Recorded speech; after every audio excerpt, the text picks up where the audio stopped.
안녕하십니까. 저작거리에서 바라본 20세기에서 오늘 1936년 오펜하임의 오브제, 모비잔의 아침 식사, 모피잔의 아침 식사입니다. 1936년 그리스에서 독재 정권이 수립되고요. 그리고 영국에서는 에드워드 8세가 심슨 부인과 결혼해서 폐위됩니다. 소비에트 연방에서는 스탈린이 트로츠키를 멕시코로 내쫓죠. 그리고 중국이 일본에 선전포고하고요. 영국의 철학자 알프레드 에이어는 언어, 진리와 논리를 출간합니다. 철학에서 진리의 의미를 언어의 명제적 의미로 한정시키는 작업인데요. 그러니까 경험적으로 검증할 수 있는 명제만이 의미가 있다는 거죠. 이런 접근은 1920년대 영국 논리 실증주의 맥락에서 의미란 경험 가능성의 형식임을 주장하는 것과 괴를 같이 합니다. 이로써 형이상학이나 윤리학, 미학 등과 관련된 대부분의 언술은 철학에서 제외되게 되죠. 1936년 앞에서도 언급했던 독일 철학자 발터 베냐민의 문화비평적 에세이 기술복제 시대의 예술작품이 발표됩니다.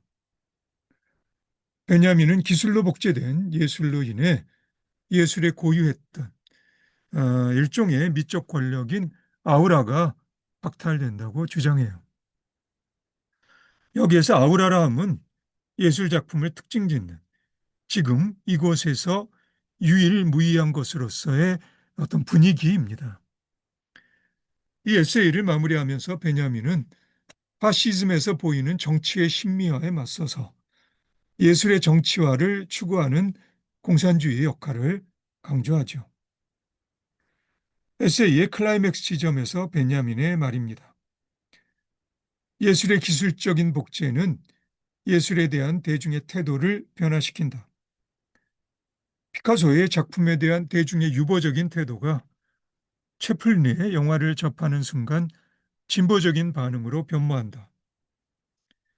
이러한 진보적인 반응은 즉각적이면서도 친밀도 높은 감성적 체험이 전문가적으로 섬세함을 지향하는 방식과 어우러지면서 나타난다. 이러한 어우러짐은 대단히 중요한 사회적 의미를 띠게 된다. 1936년 영국의 영화 감독이자 연기자 찰리 채플린이 20세기 영화사의 걸작 중 한 편으로 꼽히는 무성영화 모던 타임스를 제작 발표하죠. 채플린의 첫 번째 토크 영화는 위대한 독재자인데요. 히틀러의 나치즘과 무솔리니의 파시즘에 대한 통렬한 풍자입니다. 1940년에 개봉되죠. 나치 스페인 공습에 참상에 분노한 피카소가 그린 게르니카는 1937년 작품이고요. 1935년 파리의 망명 중에 쓴 걸로 알려져 있는 베냐민의 기술복제 시대 예술 작품에서 피카소와 채플린에 대해 언급한 짧은 문장은 1935년 이후 발표된 이러한 작품들의 경우에도 여전히 유효하다고 나는 생각합니다. 내 생각에 위대한 독재자의 마무리 장면에서 채플린이 토해낸 5분 남짓 연설 장면은 기술복제 시대에 기술복제로 만들어진 작품에도 북극성처럼 아우라가 뜰 수 있음을 설득력 있게 보여준 경우라고 말할 수 있을 겁니다. 독일에서 태어난 스위스 미술가 메리 오펜하임은 1936년 1년의 아상블라주 작업을 선보입니다. 50년대 프랑스 미술가 장 디위페가 제안한 용어 아상블라주는 일상의 다양한 사물들을 작품에 끌어와 작가의 상상력으로 조합시키는 기법을 가리킵니다. 가령 여성의 하이힐에 약간의 손질을 가한 나의 간호사 하녀 같은 작품을 말할 수 있는데요. 근데 이 경우 조합이라기보다는 사물 그 자체를 거의 손대지 않고 전시하는 레디메이드에 가까워서 나로서는 그냥 오브제 미술이라 불러도 좋을 듯 싶습니다. 메리 오펜하임의 성공작은 1936년 브르통의 초대로 파리 초현실주의적 오브제 전시회에 출품한 말 그대로 오브제입니다. 이 오브제에 브르통이 모피잔의 아침 식사라는 부제를 붙이죠. 1936년 뉴욕 현대미술관에서 개최된 전시회 환상미술 다다 초현실주의에도 출품한 그냥 일상에서 쓰는 찻잔과 찻받침 그리고 잔받침 그리고 차수푼에 모비를 붙여서 출품한 그런 작품입니다. 실제로 그녀는 모피 반지와 모피 팔찌를 디자인한 적이 있는데요. 그 아이디어를 이 작품에서 조금 더 확장시킨 레디메이드 경향의 작품입니다. 프로이트나 융 등에서 가져온 모호한 근거들로 그녀의 오브제가 성적인 의미를 띠면서 세간의 나름대로 커다란 관심을 끌게 되죠. 나로서는 외관상 그녀의 나의 간호사 하녀가 성적으로 좀 더 노골적이라 생각되기는 하지만 아무리 그렇더라도 저작거리 보통 사람인 나로서는 이것이 예술인가 고개가 갸웃거려지는 그런 측면이 있는 것은 어쩔 수 없습니다. 차라리 모피 반지나 모피 팔찌는 나름대로 디자인적 측면에서 누군가에게는 호소력이 있을 수 있겠다는 생각이 들긴 합니다만 보석 대신 각설탕을 끼워넣는 반지도 있는데요. 솔직히 이건 잘 모르겠고요. 어쨌든 그녀의 오브제는 우여곡절을 거쳐서 어, 모마의 연구소장품이 됩니다.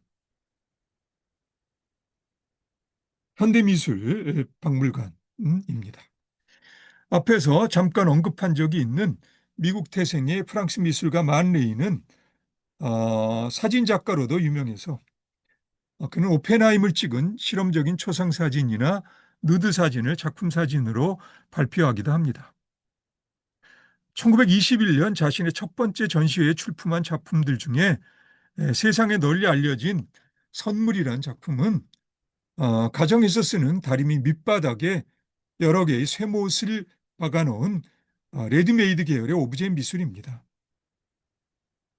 아마도 경제적인 이유로 오펜하임의 오브제나 만레이의 선물 같은 레디메이드 계열의 작품들은 판화처럼 여러 개의 복제판들이 있거든요. 복제판들이 있는데 이것은 아이러니합니다. 왜냐하면 원래 오브제 미술의 초현실주의적 의도는 일상의 사물을 비일상적인 맥락 속에 위치시켜 낯설게 하기의 효과를 거둬내려는 것이잖아요. 하지만 일상의 사물에 예술작품이라는 프레임이 씌워지면서 오브제는 복제판을 통해 이를테면 유명세를 반복하는 구태의연함의 덫에 걸려버리게 되는 결과를 빚어내죠. 뿐만 아니라 엉뚱하게도 유명세는 작품에 발터 베냐민의 의도와는 이 용어를 쓴 의도와는 다른 의미의 아우라를 부여하는 결과를 초래하기도 합니다. 베냐민은 기술복제 시대 예술작품에서 예술의 접근성에 따라 전시 가치와 제의 가치를 구별하는데 특히 기술복제 시대의 예술의 전시 가치는 더욱 보편적이 되고요. 제의 가치는 더욱 희귀해져 갈 것이겠죠. 베냐민이 강구한 흥미있는 점은 예술 작품의 전시 공간이 이미 그 자체로 예술의 미적 권력인 아우라의 발생에 적극적인 역할을 하게 된다는 그런 현실입니다. 그러니까 이 현실은 일상의 어떤 도구들도 전시장에 들여다 놓으면 오브제가 되면서 자신의 주변에 아우라라는 후광을 띄울 수 있을 거라는 내 자신의 경험적으로도 검증 가능한 사실일 것이라 생각되고요. 기술복제 시대 예술작품이란 맥락에서 영화만큼이나 도전적인 영역이 사진이라는 현상임에는 의심의 여지가 없을 겁니다. 1936년 미국의 사진작가 에드워드 헨리 웨스턴은 캘리포니아 오셔너 모래 언덕에서 모래 언덕을 찍은 그런 사진들과 여성의 누드 사진들을 찍은 그런 작품들을 발표해요. 웨스턴의 말입니다. 나는 비범한 대상을 찾아다니지 않고 평범한 것을 비범하게 만든다. 네, 웨스턴은 1932년 안셀 아담스, 윌라드 반 다이크 등과 함께 F-64 그룹을 창립하는데 F-64라 함은 피사체의 표면에서 느껴지는 결과 윤곽 그리고 깊이 등이 날카롭게 대비되는 음염과 함께 효과적으로 포착될 수 있게끔 카메라의 조르개를 가장 조여놓은 상태를 의미하죠. 웨스턴의 모래 언덕과 누드 또는 그의 1930년 피망 작업 등에서도 성적인 측면을 확인할 수 있겠지만 오펜하임의 나의 간호사 하녀는 내 느낌에 대상을 묶고 훼손시켜서 정육점의 형광등 불빛 아래 적나라하게 드러내놓는, 그러니까 유감스럽게도 사물에 대한 예의가 별로 보이지 않는 작품이라는 그런 생각이 나에게는 들기도 합니다. 그런데 불현듯 어쩌면 이런 느낌이 오펜하임의 한 켜 아래 감춰진 의도일지도 모르겠다는 생각도 들고요. 1936년 미국의 사진작가 도로시아 랭은 모래 폭풍과 미국 경제 대공황의 한복판에서 캘리포니아의 작은 마을 니포모에서 7 아이들의 엄마였던 플로렌스 톰슨의 모습을 카메라에 담습니다. 그 당시 32살의 나이였지만 거의 50대에 접어든 것처럼 보이는 그녀의 사진은 1930년대의 모나리자라고 불릴 정도로 대중들에게 커다란 호소력을 발휘합니다. 내가 알기로 이 사진은 지금껏 세상에서 가장 많이 복제된 사진입니다.